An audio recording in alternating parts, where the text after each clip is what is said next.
Buenos días, buenas tardes o buenas noches, de acuerdo a la hora que estés viendo este video. Vamos hoy día a ver la siguiente fase del famoso arcaico. Pero ahora vamos a ver la fase final del arcaico, que se le puede llamar de dos formas: el arcaico tardío o el arcaico superior, que es la última etapa del periodo arcaico. Recuerden, la clase pasada vimos, de forma general, que el hombre se dedicaba a la horticultura. O sea, ¿qué significa? Cosechar en pequeñas extensiones de territorio o de tierra. El hombre vivía en unas especies de cabañas, de chozas, muy simples. Hoy vamos a ver que el hombre, a través de los cientos y miles de años, fue perfeccionando su técnica, fue creando más herramientas, fue construyendo cosas que no hacía en el pasado. En el periodo arcaico superior o arcaico tardío, vamos a ver respecto al clima cómo se encontraba el clima.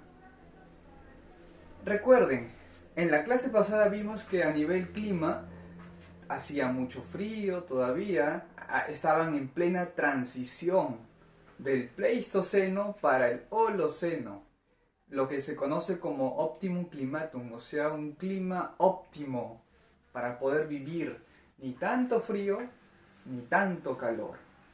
Pues en el periodo arcaico superior ya no, el clima se va a mantener por lo general constante. ¿Qué significa? Que o bien va a ser frío moderado y calor moderado. Las estaciones van a ser más fijas. Me preguntarán, profesor, o sea, dejamos el Pleistoceno para ir al Holoceno. Exacto. En el arcaico superior ya estamos netamente en el Holoceno. Quiere decir que ya no hace frío, ya no hay un frío extremo, sino que es cálido, es templado. Me preguntarán, profesor, ¿cómo se llama esa transición del Pleistoceno a la actualidad? Se llama Holoceno. Holoceno. Les pregunto, ¿el Holoceno ya acabó o todavía no acaba? A ver, quiero escuchar respuestas. Exacto, muy bien. El Holoceno le precede el Pleistoceno y el Holoceno hasta hoy en día se sigue manifestando. Estamos dentro del Holoceno.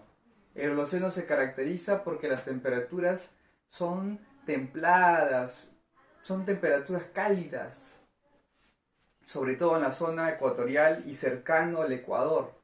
Mientras más se alejan del Ecuador, como es obvio, las temperaturas van a descender. Muy bien, aclarado la parte del clima, cómo vivía el hombre en el Holoceno, vamos al medio geográfico.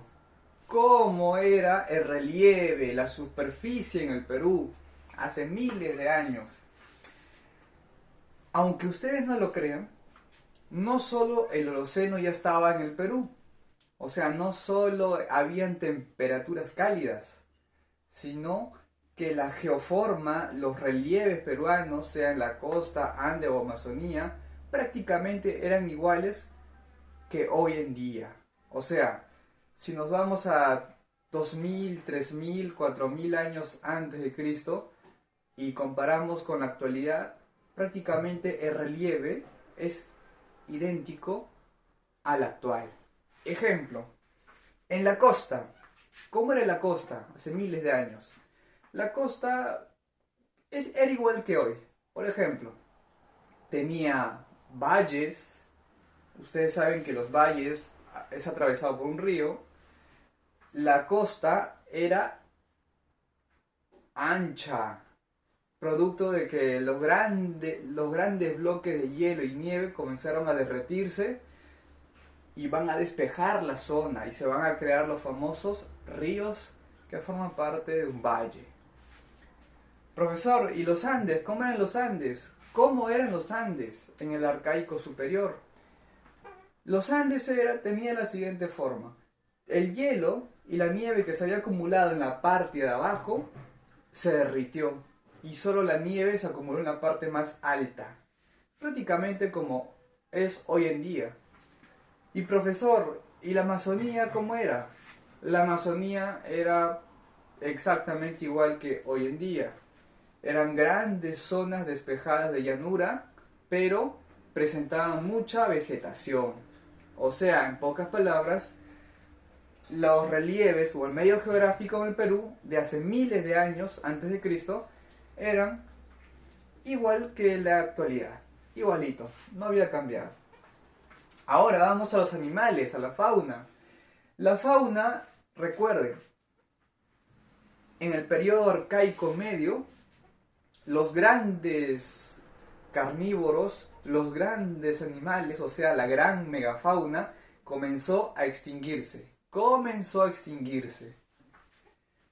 Para el arcaico superior, la fauna gigantesca o megafauna ya no existía. O sea, si en el periodo arcaico medio comenzaba a extinguirse, ahora en este periodo que le sigue, ya no hay ningún animal que sea gigantesco.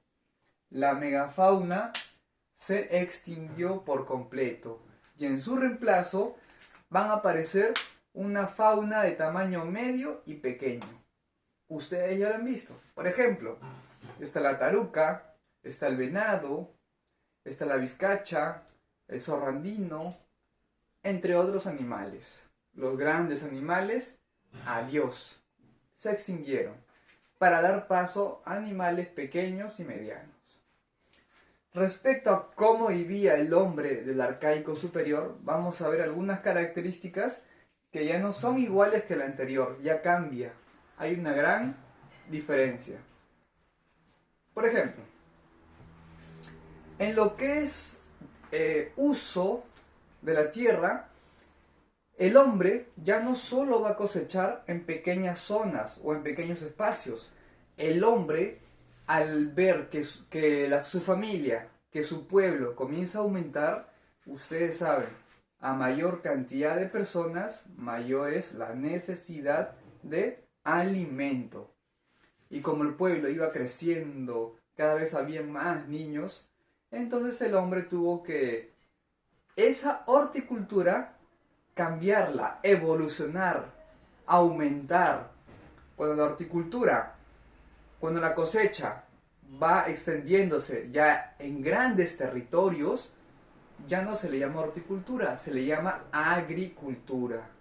Por lo tanto, la agricultura es cosechar en grandes hectáreas, en grandes lugares. El hombre tenía necesidad de comer, su familia estaba en aumento y por lo tanto tuvo que cosechar mucho más. Se creó la agricultura. Igual que la ganadería. El hombre ya dejó de ser cazador selectivo.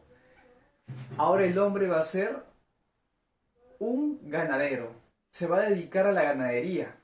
Solo va a escoger a los animales más grandes, más desarrollados, a los adultos, para consumir su carne. Y a los más pequeños los va a tener en una especie de jaula o corral, para cuando crezca recién lo mate. Va a seleccionar uno de otro. El hombre, por lo tanto, se vuelve sedentario. Me preguntarán, profesor, ¿y por qué el hombre se vuelve sedentario? Yo recuerdo que el hombre era nómade, que significa que el hombre, para poder comer, necesitaba cazar. Y para cazar tenía que moverse, recorrer grandes distancias, kilómetros, para poder cazar. Pero ahora, como el hombre ya desarrolló la agricultura, sabe cómo cosechar, ya domestica animales, crea granjas, les pregunto, ¿habrá necesidad de correr kilómetros para poder cazar? Ya no.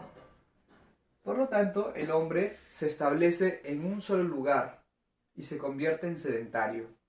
Ser sedentario significa tener muy poca actividad, o sea, no desplazarse a grandes distancias, sino quedarse en una zona y no salir de esa zona. El hombre se volvió sedentario porque ya no tenía la necesidad de cazar y recorrer muchos kilómetros. El hombre, una vez que ya sabía cosechar, sabía domesticar, ya no tenía que moverse a grandes lugares, los hombres comenzaron a creer que los fenómenos naturales eran originados por algo, por un ser poderoso, un ente. Y para poder rendirle tributo, crearon los famosos centros ceremoniales o templos. Es ahí donde aparece